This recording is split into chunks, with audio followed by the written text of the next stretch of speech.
సకల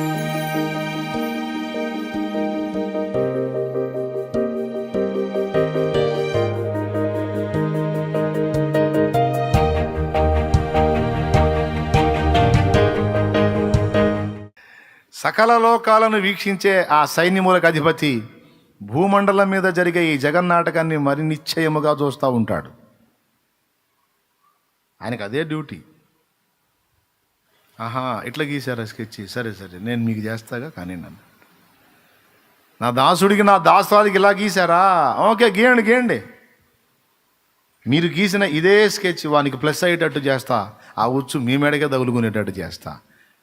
ఎవరే నాకు అన్నీ తెలుసురా. అరే నేను సృష్టించిన మట్టి పురుగులకు మీకే ఇన్ని తెలివితేటలు ఉంటే రే రే రే నాకెన్ని ఉండాలిరా. రే నా ముందు కాదురా మీ డ్యాన్సులు, సరే వేయండి మీ జాయింట్లు నేను తీస్తాగా వేయండి అని ఎవడికి ఎట్లా ఎదుటోడికి వేసిన కూర్చు వాడి మేడకి ఎట్ట తగిలిచ్చాలో సూపర్గా తెలుసు ఆయనకి. ఏం టెన్షన్ వద్దు, ఏం వర్రీ వద్దు, ఆయన చూసుకుంటాడు అంతే. ప్రశాంతంగా ఉండటమే. నువ్వు ఒకటే దినమునకు ముమ్మారు దానియేలులాగా దేవునికి ప్రార్థన చేయొచ్చు, స్తుతించుకోవటమే నీ పని. స్తుతించుకోవటమే, స్తుతి పాడుకోవటమే, కృతజ్ఞతలు చెప్పుకోవటమే, మయంపరచుకోవటమే, ఆయనలో ఆనందించటమే నీ పని. ఇక ఎన్ని గూళ్ళు అల్లినా సరే మొత్తం పటాపంచలు అయిపోతాయి. ఎన్ని కుట్రలు, ఎన్ని స్కెచ్లు, ఎన్ని పథకాలు, దెయ్యాలు, మానవులు ఎంతమంది ఎన్ని గీసుకున్నా ఒక పక్కన గీసుకుంటూ ఉంటారు, మొత్తం తగలబడతా ఉంటాయి. తగలబడి ఒట్టికి మళ్ళీ ఆ నిప్పు వాళ్ళకే తగులుకుంటుంది. కేకలు వేసుకుంటే మళ్ళీ నీ దగ్గరికి వచ్చి ప్రార్థన చేయమంటారు. దేవునికి స్తోత్రం. ఏమండి, పాయింట్కి వస్తున్నా, మెయిన్ పాయింట్కి వస్తున్నా. తర్వాత వాళ్ళ సంబంధాలు మొత్తం తెచ్చి ఇప్పుడు ఎవరు గీసుకున్నారు? దానియేలు గీసారా, వాళ్ళకే గీసుకున్నారా? ఫిలిస్తీన్ల సర్దాలు ఎవరు గీసుకున్నారు? సంసోను గీసారా, వాళ్ళు గీసుకున్నారా? ఢిల్లీలాగా డబ్బులు ఇచ్చి మరి. ఒకవేళ ఆ పని చేయకపోయినట్టయితే వాళ్ళు సంసోన్ని ఆ గుళ్ళోకి తీసుకెళ్లేవాళ్ళు కాదు, ఆ స్తంభాలు సంసోను పడగొట్టి మొత్తాన్ని వైనం చేసేవాడు కాదు. అప్పుడొకడు వైనం చేసేవాడు. అదంతా రిస్క్తోనూ లేటుతో కూడిన పని. ఇప్పుడు చూడు, అసలు ఎగ్జామ్ మొత్తాన్ని రెడీ చేసి మేమందరం దీని కిందకు వచ్చాం, అందరినీ కలిపి మీరు ఎక్కువ రిస్క్ లేకుండా ఒక్కసారి వైనం చేయండి సంసోన్ గారు అన్నట్లేదు.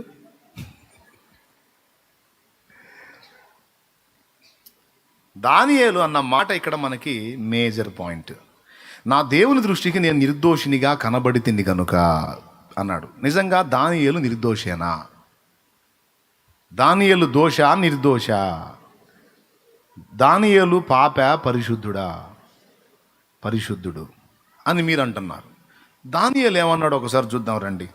దానియేలు గ్రంథము 9వ అధ్యాయము 2వ వచనం నుంచి చూడండి. అతని ఏలుబడిలో మొదటి సంవత్సరం మందు దానియేలును నేను యెహోవా తన ప్రవక్తయగు యిర్మీయాకు సెలవిచ్చి తెలియజేసినట్టు యెరూషలేము పాడుగా ఉండవలసిన 70 సంవత్సరములు సంపూర్తియగుచున్నవని గ్రంథముల వల్ల గ్రహించి తిని.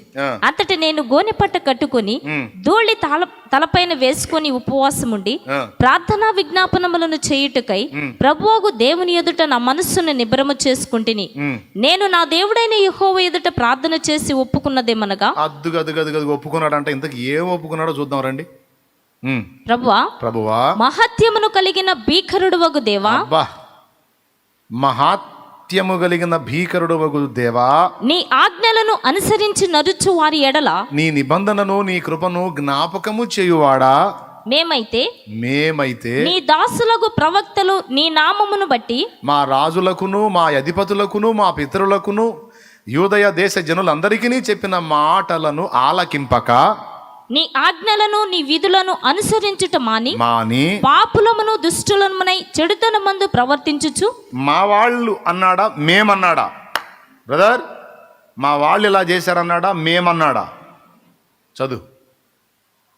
మేమైతే నీ దాసులకు ప్రవక్తలు నీ నామమును బట్టి మా రాజులకును మా అధిపతులకును మా పితరులకును యూదయ దేశ జనులందరికీ చెప్పిన మాటలను ఆలకింపక నీ ఆజ్ఞలను నీ విధులను అనుసరించుట మాని పాపులమును దుష్టులమై చెడుతనమందు ప్రవర్తించుచు తిరుగుబాటు చేసిన వారము. ఇందాక మీరేమన్నారు? దానియేలుని దోష నిర్దోష అంటే నిర్దోషే అన్నారు. పాపియా పరిశుద్ధుడు, పరిశుద్ధుడో. మరి ఆయన ఏంది అట్ట చెబుతున్నాడు? జస్ట్ పక్క పేజీలోని ఈ వచనం ఉందని ఎరుగక ఇలాగ మీరు పలికితిరి. అందుకే యెహోవా గ్రంథమును పరిశీలించి చదువుకొనవలెను. దేవునికి స్తోత్రం కలుగును గాక. హల్లెలూయా. ఆయనే 2 మాటలు అంటాడు. ఏందండి? నా ప్రభు దృష్టికి, నా దేవుని దృష్టికి నేను నిర్దోషిని అంటాడా? మళ్ళా పేజీ తీపితేనేమో మేము పాపులమును దుష్టులమును అయి ఉండే. తర్వాత చూడు, చదువురా తల్లి. ప్రభువా, ఆ, నీవే నీతిమంతుడవు, అబ్బా, మేమైతే ఆ, సిగ్గు చేత ముఖ వికారం పొందిన వారము. ఆ, మేము నీ మీద తిరుగుబాటు చేసితిమి, ఆ. దానిని బట్టి నీవు సకల దేశములకు మమ్మను తరిమితివి. మేము తిరుగుబాటు చేశాము, మేము పాపులము, మేము దుష్టులము. యెరూషలేములోను యోదయ దేశములోను నివసించుచు స్వదేశవాసులుగా ఉన్నట్టు పరదేశవాసులుగా ఉన్నట్టు ఇశ్రాయేలీయులందరికీ మాకును ఈ దినమున సిగ్గే తగి ఉన్నది. అబ్బా, సిగ్గే మాకు న్యాయం ప్రభా, సిగ్గే మాకు తగుంది. ప్రభువా, నీకు విరోధముగా పాపము చేసినందున మాకును మా రాజులకును మా అధిపతులకును మా పితరులకును. చూడండి ఎన్నిసార్లు అన్నాడు. తిరుగుబాటు చేసామన్నాడు, పాపులమన్నాడు, దుష్టులమన్నాడు, నీకు విరోధంగా పాపం చేసిన మాకన్నాడు. నీకు విరోధముగా పాపము చేసినందున మాకును మా రాజులకును మా అధిపతులకును మా పితరులకును ముఖము చిన్నపోవునట్టుగా సిగ్గే తగి ఉన్నది. అబ్బా, మేము మా దేవుడైన యెహోవాకు విరోధముగా తిరుగుబాటు చేసితిమి, అయితే ఆయన కృపా క్షమాపణములు గల దేవుడై ఉన్నాడు. ఆహా, దేవునికి మహిమ కలుగును గాక. 11వ వచనంలో చూడు, ఇశ్రాయేలీయులందరూ నీ ధర్మశాస్త్రం అతిక్రమించి నీ మాట వెనక తిరుగుబాటు చేసిరి. మేము పాపము చేసితిమి గనుక నేను శపించేదన్నని నీవు నీ దాసుడకు మోషే ధర్మశాస్త్రమందు ప్రమాణము చేసి ఉన్నట్లు ఆ శాపమును మా మీద కుమ్మరించితివి. 13వ వచనం, మోషే ధర్మశాస్త్రమందు వ్రాసిన కీడంతయు మాకు సంభవించినను మేము మా చెడు నడవడి మానకపోతిమి. నీ సత్యమును అనుసరించి బుద్ధి తెచ్చుకున్నట్లు మా దేవుడైన యెహోవాను సమాధాన పరుచుకొనకపోతిమి. ఏమండి? మేము మా దేవుడైన యెహోవా మాట వినలేదు గనుక ఆయన తన సమస్త కార్యముల విషయమై న్యాయస్థుడై ఉండి సమయమును కనిపెట్టి ఈ కీడు మా మీదికి రాజేశను. ప్రభువా, మా దేవా, నీవు నీ బాహుబలం వలన నీ జనమును ఐగుప్తులో నుండి రప్పించుట వలన ఇప్పటి వరకు నీ నామమునకు ఘనత తెచ్చుకొంటివి. మేమైతే పాపము చేసి చెడు నడతలు నడిచిన వారము. 16వ వచనం, ప్రభువా, మా పాపములను బట్టి మా పితరుల దోషములను బట్టి యెరూషలేము నీ జనుల చుట్టూనున్న సకల ప్రజల ఎదుట నిందాస్పదమైనది. యెరూషలేము నీకు ప్రతిష్ఠితమైన పర్వతము. ఆ పట్టణం మీదికి వచ్చిన నీ కోపమును నీ రౌద్రమును తొలగనిమ్మని నీ నీతి కార్యములన్నిటిని బట్టి విజ్ఞాపనము చేసుకొనుచున్నాము. అయిపోలా. ఇప్పుడైతే మా దేవా, దీనిని బట్టి నీ దాసుడు చేయు ప్రార్థనలను విజ్ఞాపనలను ఆలకించి ప్రభు చిత్తానుసారముగా శిథిలమైపోయిన నీ పరిశుద్ధ స్థలము మీదికి నీ ముఖ ప్రకాశము రానిమ్ము. 18వ వచనం, ఇది ముఖ్యం. నీ గొప్ప కనికరములను బట్టియే మేము నిన్ను ప్రార్థించుచున్నాము గాని, ఏది అందరూ చెప్పండి, నీ గొప్ప కనికరములను బట్టియే మేము నిన్ను ప్రార్థించుచున్నాము గాని మా స్వనీతి కార్యములను బట్టి నీ సన్నిధిని నిలువబడి ప్రార్థించుటలేదు. మా దేవా, చెవి యొగ్గి ఆలకింపుము. దేవునికి స్తోత్రం కలుగునుగాక. బ్రదరు, మా పాపములు అన్నాడంటే వాళ్ళ పక్షంగా విజ్ఞాపన చేశాడు కానీ ఆయన పాపం చేయలేదు. బ్రదరు, యాడుంది ఆయన పాపం చేసినట్టు? నువ్వు మరీ వాళ్ళ పక్షంగా ఒప్పుకుంటే అది దానియేలు కూడా అంటగడుతున్నావే అంటారా? జస్ట్ పక్క పేరాల్లోకి రండి. 20వ వచనం, నేను ఇంకా పలుకుచు ప్రార్థన చేయుచు పవిత్ర పర్వతము కొరకు నా దేవుడైన యెహోవా ఎదుట నా పాపమును నా జనుల యొక్క పాపమును ఒప్పుకొనుచు నా దేవునికి విజ్ఞాపన చేయుచు నుంటిని. దేవునికి స్తోత్రం కలుగునుగాక. ఓకేనా? ఇప్పుడు చెప్పండి, దానియేలు 2 మాటలు తానే అన్నాడు. నా దేవుని దృష్టికి నేను నిర్దోషిని అన్నాడు. రెండవది, నా పాపమును నేను ఒప్పుకుంటుని అన్నాడు. ఇప్పుడు ఇంతకి దోషియా నిర్దోషియా మీరు చెప్పండి. ఇప్పుడు అంటే అన్నయ్య అది ఉంది ఇది ఉంది కాబట్టి 2 అన్నయ్య అనకండి, ఏదో ఒకటి ఫైనల్ చేయండి. ఒకవేళ దానియేలు నిర్దోషి అని నువ్వు చెప్పింది నిజమైతే దానియేలు దోషము లేనివాడు అని నువ్వు చెప్పినట్లయితే రోమా పత్రికలో ఆ వచనం ఏం కావాలి? నీతిమంతుడు లేడు, ఒక్కడును లేడన్న వచనం ఏం కావాలి? ఏబు గ్రంథంలో ఆ వచనం ఏం కావాలి? పాప సహితునిలో నుండి పాపరహితుడు పుట్టగలిగిన ఎంత మేలు, కానీ అలాగూ జరగదు అన్నాడు. మరి ఆ సంగతి ఏంది? ఇప్పుడు ఈ వచనాలను బట్టి చెప్పండి, దానియేలు కూడా మన వంటి మనుషుడా కాదా? దానియేలులో కూడా ఆదాము రక్తం ఉందా లేదా? దానియేలు కూడా తన పాపమును ఒప్పుకున్నాడా లేదా? ఇంతగా చేసిన పాపం ఏదో మనకు రాయలా. ఎందుకంటే దాన్ని వ్యక్తం చేయటం వల్ల మనకు వచ్చిన ఆత్మీయ ప్రయోజనం లేదు కనుక దాన్ని రానిలా. కానీ దానియేలు పాపాన్ని రానిచ్చాడు, ఎందుకంటే దావీదు పాపాన్ని రానిచ్చాడు, ఎందుకంటే అందులో మనకు కొన్ని పాఠాలు ఉన్నాయి కాబట్టి. దానియేలు దోషములను రానివ్వాలి ఆయన బయటికి. ఎందుకంటే దానియేలు వేడుకున్నాడు, దేవుడు క్షమించేశాడు. దావీదును కూడా క్షమించాడు, కానీ అందులో పాఠం ఉంది కనుక వెల్లడి చేశాడు. దానియేలు దోషములను మనకు వెల్లడి చేయడానికి దేవునికి ఇష్టం లేదు, ఎందుకంటే అవన్నీ ఆయన తొలగించేశాడు. ఆయన దానియేలుని ప్రియుడిగా స్వీకరించాడు. ఏం చేశాడు అంటే, నాకు తెలిసి దానియేలు లైఫ్ చదివితే ఆయన క్రమశిక్షణ, భక్తి, ఆత్మీయత చూస్తే చాలా మంచి వ్యక్తిగా కనబడతాడు దానియేలు. నేను చాలామంది పిల్లల్ని నా దగ్గర తీసుకొస్తే నేను పెట్టిన పేర్లలో ఎక్కువ శాతం పేర్లు దావీదు, దానియేలు, యోసేపు. దేవునికి మహిమ.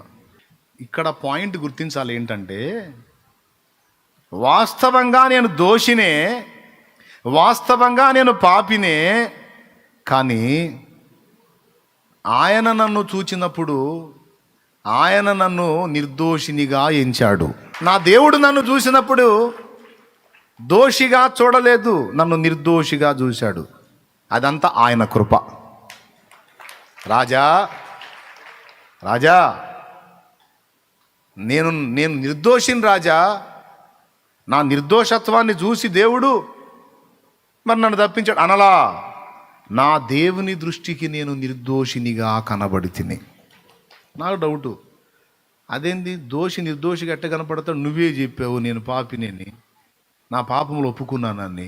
మరి నీలో పాపములు ఉన్నప్పుడు నీలో పాపాలు చూసినప్పుడు నువ్వు దోషిగానే కనపడతావు, కానీ నిర్దోషిగా ఎట్ట కనపడతావు? కానీ దేవుడు చూసినప్పుడు దానియేలు నిర్దోషిగా కనపడ్డాడట. దేన్ని బట్టి అంటే విశ్వాసమును బట్టి. విశ్వాసమును బట్టి మనల్ని నీతిమంతులుగా తీర్చాడు, నిర్దోషులుగా తీర్చాడు. వాస్తవంగా పాపులము, దోషులము, కానీ పాపులను నీతిమంతులుగా తీర్చేవాడు, దోషులను నిర్దోషులుగా తీర్చేవాని యందు విశ్వాసము నిలిపినందున ఆ విశ్వాసమును బట్టి ఆ నిర్దోషత్వాన్ని, ఆ నీతిమత్వాన్ని ఆయన మనకు ఆపాదించాడు. ఇందుకు నిరూపణగా 32వ కీర్తనలో ఇలాగూ రాయబడి ఉన్నది. ఒకసారి చూడండి, మొదటి వచనం నుంచి. తన అతిక్రమములకు పరిహారము నొందినవాడు, తన పాపమునకు ప్రాయశ్చిత్తము నొందినవాడు ధన్యుడు. యెహోవా చేత నిర్దోషి అని ఎంచబడినవాడు, ఆత్మలో కపటము లేనివాడు ధన్యుడు. నిర్దోషి ఒక్కడేనండి, నిర్దోషి ఒక్కడే ఈ భూప్రపంచం మీద. వాస్తవంగా దానియేలు కూడా పాపులతో పాటు పాపే, దోషులతో పాటు దోషే, నీ వలే నా వలే. ఏవో ఆయన జీవితంలో తెలిసి కొన్ని, తెలియక కొన్ని అవిధేయతలు ఉండి ఉండవచ్చు. ఏ అవిధేయత లేకుండా సంపూర్ణ విధేయత చూపి సమస్త ప్రవర్తన యందు నిర్దోషముగా నడుచుకున్నవాడు ఒకే ఒక్కడు, ఆయన పేరు ప్రభు అయిన యేసుక్రీస్తు. హల్లెలూయా. ధర్మశాస్త్రం అంతయు నెరవేర్చే వరకు దాని యందు ఒక అచ్చైన పొల్లైన తప్పిపోదని పలికి నెరవేర్చి రుజువు చేసినటువంటి వ్యక్తి, సంపూర్ణ నీతిమంతుడు, నిరపరాధి. పొంతి పిలాతు సభలో పిలాతు సాక్ష్యం ఇచ్చాడు. పాప పరిహారార్థమై బలి చేయబడేటువంటి గొర్రె పిల్ల నిర్దోషమైనదై ఉండాలి. యాజకుని దగ్గరికి వెళ్ళాలి, అక్కడ చెకింగ్ జరగాలి. దోషము గలది, అవిటిది, పనికిరాదు, దాన్ని పక్కకు పెట్టేసేయాలి. నిర్దోషమైన దాన్ని అర్పించాలి. యాజకుడు దాన్ని ఒప్పుకోవాలి, ఇది నిర్దోషమైనది, తీసుకెళ్ళి అర్పించంటేనే అక్కడ అర్పణకు తగినది అది. మరి మన పస్కా పశువు అయినటువంటి క్రీస్తు, మనందరి పక్షముగా బలి కాబోయే దేవుని గొర్రెపిల్ల, అతడు కూడా పరీక్షకు నిలవాలి. పొంతి పిలాతు ఆ ప్లేస్ తీసుకున్నాడు. యేసుతో మాట్లాడి, ఈ నీతిమంతుని యందు నాకే దోషము కనరాలేదు అన్నాడు. ఈ నీతిమంతుని యందు నాకే దోషము కనపడలేదు అన్నాడు. అయిపోయింది అక్కడ. బలి ఇవ్వబడేటువంటి దేవుని గొర్రెపిల్ల దోష విషయంలో నిర్దోషంగా తేలింది. ఇప్పుడు బలికి యోగ్యమైపోయింది. క్యారెక్టర్లో దోషము లేదు, దేహములో కూడా దోషం లేదు. అరికాలు మొదలు నడినెత్తి వరకు సర్వాంగ సుందరుడు, సద్గుణాల సంపన్నుడు. సర్వాంగ సుందరుడు, సద్గుణాల సంపన్నుడు. లోక పాపములను మోసుకొని పోవడానికి దేవుని యొద్ద నుండి వచ్చినటువంటి దేవుని గొర్రెపిల్ల. అప్పుడే ఆయన బలి చెల్లిద్ది. మనందరికీ నిర్దోషత్వం కలుగుద్ది. మన నీతి, మన జ్ఞానము, మన విమోచన, మన పరిశుద్ధత, మన నిర్దోషత్వము యేసే. ఈరోజు యేసునందు మనం నిర్దోషులం. ఆనాడు దేవుని అందలి విశ్వాసమును బట్టి నిర్దోషత్వం ఆపాదించబడింది దానియేలుకి. వాస్తవంగా నేను కూడా దోషినే, కానీ ఆయన యందు విశ్వాసం ఉంచినందున దోషినైన నాకు నిర్దోషత్వాన్ని ఆపాదించి, విశ్వాస విషయంలో నేను ఆయనకు నమ్మకంగా ఉన్నందున నా దోషములను పరిహరించి నన్ను నిర్దోషినిగా ఎంచి సింహాలు నాకే హాని చేయకుండా నన్ను సేవ్ చేశాడు అన్నాడు. ఏ విషయంలో నిర్దోషంగా నడుచుకున్నాడు? అది మేజర్ పాయింట్ అండి. ఏ విషయంలోనో తెలుసా? తన దేవుని హత్తుకొని ఉండే విషయములో, తాను ఎవని యందు విశ్వాసం ఉంచాడో ఆయనను ఎడబాయక ఆయనను మాత్రమే సేవిస్తూ ఆయనను ప్రేమించే విషయంలో అతడు నమ్మకస్తుడై ఉన్నందున, ఇక మిగిలిన వాటి విషయంలో చిన్న చితక దోషాలన్నిటిని ఆయన పక్కన పెట్టేసి తన దేవుని యొక్క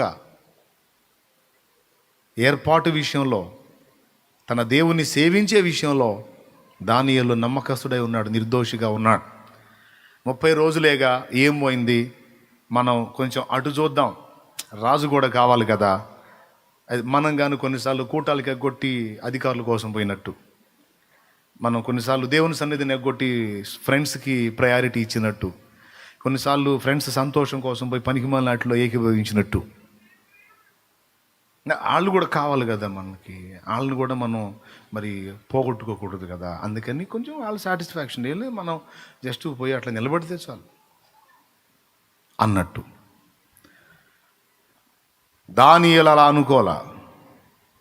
రాజు దయ నాకు దూరమైనా పర్వాలేదు, కానీ దేవుని దయ నాకు దూరం కాకూడదు. ఎందుకంటే ఇక్కడికి నన్ను తెచ్చినప్పుడు బానిసని, కానీ నేను అడిగిన వాటికెల్లా నాకు సమాధానం చెప్పి నెబుకద్నెజర్ అంతటి వాడి గుండెల్లోనే నేనంటే ఒక గౌరవం పుట్టించింది నా దేవుడు. అతడు కన్న కళ, దాని భావం రెండు నాకు బయలుపరిచిన వాడు నా దేవుడు. నా తోడి సహోదరులైనటువంటి షడ్రకు, మేషాకు, అబేద్నెగో అను ఆ ముగ్గురిని కూడా మండుచున్న అగ్ని గుండములో నుండి అద్భుతంగా బయటికి రప్పించిన వాడు నా దేవుడు. రప్పించకపోయినా పర్వాలేదు, నా విషయంలో ఆయన తన నమ్మకత్వాన్ని కనబరచకపోయినా పర్వాలేదు, కానీ నేను మాత్రం ఆయన విషయంలో ఆ ఒక్కనిని తప్ప అన్యుని ఎరగకుందును.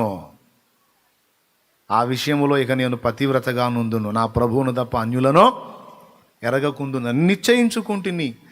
నీవే నా దేవుడవు, నా ఊపిరి ఉన్నంత వరకు, తుది శ్వాస విడిచేంత వరకు అన్యులకి ఇక సాగిలపడను, ఇక వేరే దేనికి కూడా సాష్టాంగ పడను, దేనికి నా మనవులు చెప్పను, దేనిని యాచించను, ఏ విగ్రహం ఎదుట నేను సాగిలపడను.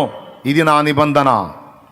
నిందల పాలై, అది నిత్య నిబంధన.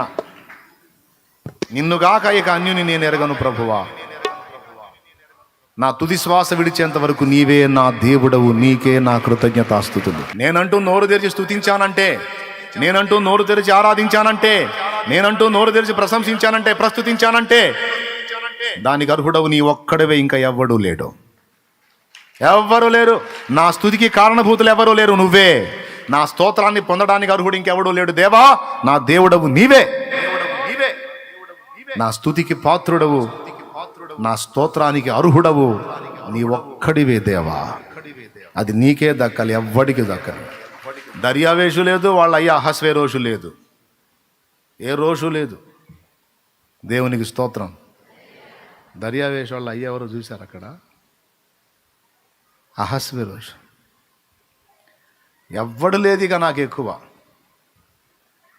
భూరాజులను లక్ష్య పెట్టును, నేను నీతోనే ఉందును. నీ అందే విశ్వాసం నిలిపుంటాను, నీకే నమ్మకంగా ఉంటాను దేవా అన్న ఒక్క పాయింట్ దానియేలు వ్యక్తపరిచాడు. ఇక ఆ ఒక్క మేజర్ పాయింట్ని తీసుకున్నాడు. ఇక మిగిలిన వాటన్నిటిని పరిహరించేశాడు. ఎందుకంటే నా యందు విశ్వాసం ఉంచి ఆ విశ్వాసంలో స్థిరంగా నిలిచాడు దానియేలు. దాన్ని బట్టి దానియేలు నేను నిర్దోషిగా ఎంచుతున్నాను. విశ్వాసమును బట్టే దానియేలు దేవునికి ప్రియుడయ్యాడు. నమ్మకత్వాన్ని బట్టే దానియేలు దేవునికి ఇష్టడయ్యాడు. ప్రియుడు ఇష్టడు ఎప్పుడవుతాడు? విశ్వాసము ద్వారా. హెబ్రీ పత్రిక 11:6. కాబట్టి ప్రియులారా, ఇక్కడ మెయిన్ పాయింట్ ఏంటంటే మనము 2 విషయములలో నిర్దోషత్వాన్ని కలిగి ఉండటానికి జాగ్రత్త పడాలి. మొట్టమొదటిది, దేవుని యందలి విశ్వాసమును బట్టి మనకు నిర్దోషత్వం ఆపాదించబడిద్ది. నిర్దోషత్వం ఆపాదించబడిద్ది, దాన్ని పోగొట్టుకోకూడదు. అర్థమైందా? మనం ఎప్పుడు ఎంత నీతిగా నడుచుకున్నా, ఎంత పవిత్రంగా నడుచుకున్నా, ఎంత నిర్దోషంగా నడుచుకున్నా దాన్ని బట్టి అతిశయపడకూడదు.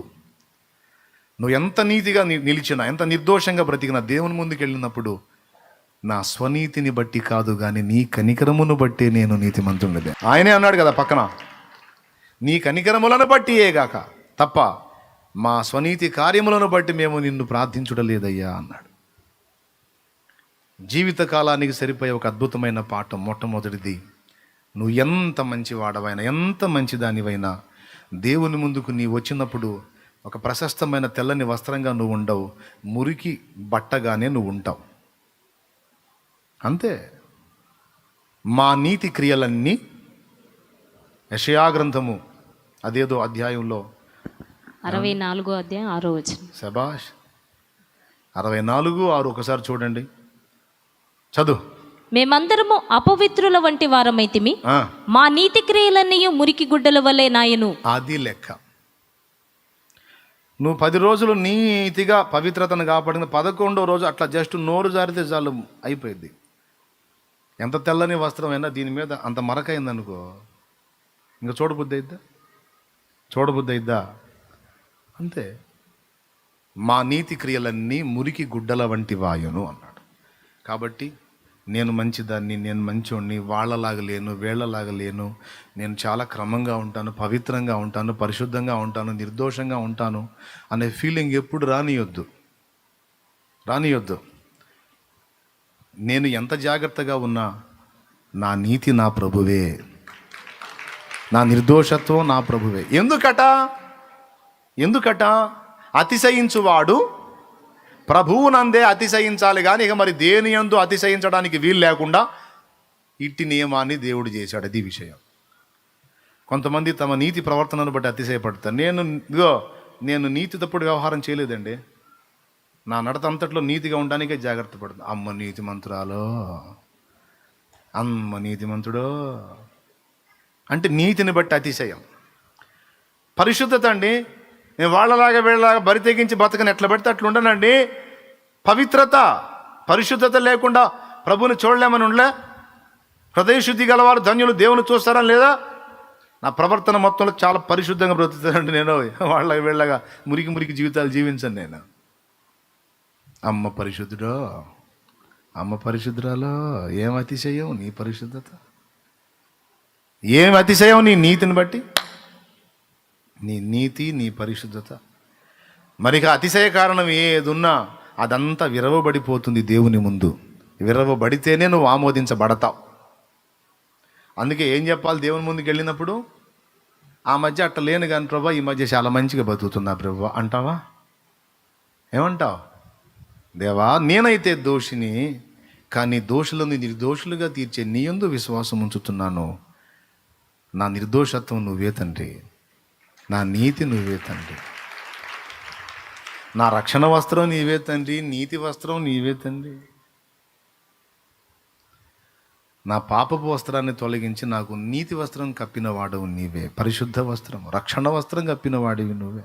నీకు స్తోత్రం. అంతే తప్ప ఓవర్ యాక్షన్ చేయకూడదు. దేవుని ముందుకెళ్ళి ఇన్నర్ ఫీలింగ్ కూడా పట్టించుకుంటాడు ఆయన. ఎట్లయినా నేను కొంచెం పర్వాలేదులే అని ఇన్సైడ్ ఫీలింగ్ ఉంటుంది, దాని మీద కూడా కేసు రాస్తాడు. ఎట్లయినా కొంచెం నువ్వు పర్వాలేదని ఫీల్ అవుతున్నావుగా, నీ పర్వాసంగా తేలుస్తాలే అంటాడు. ఎందుకు వచ్చిన గొడవ? ఆయన ముందు ఓవర్ యాక్షన్ ఎందుకు మనకి? సమస్తము నుండి నిన్ను కాపాడగల దేవుడు, దోషములను పరిహరించి నిన్ను నిర్దోషినిగా ఎంచే దేవుడు ఆయన యందు, ఆయన అట్టివాడని ఎరిగి ఆయన యందు, ఆయన కృపయందు, ఆయన ప్రేమయందు, ఆయన కనికరమునందు నీవు విశ్వాసముంచితివేని అది నీ రక్షణకు కారణమవుతుంది. అర్థమైందా? ఏ పాయింట్లో చెప్పాడో తెలుసా? సింహములు నాకు ఏ హాని చేయకుండా ఆయన రక్షించాడు.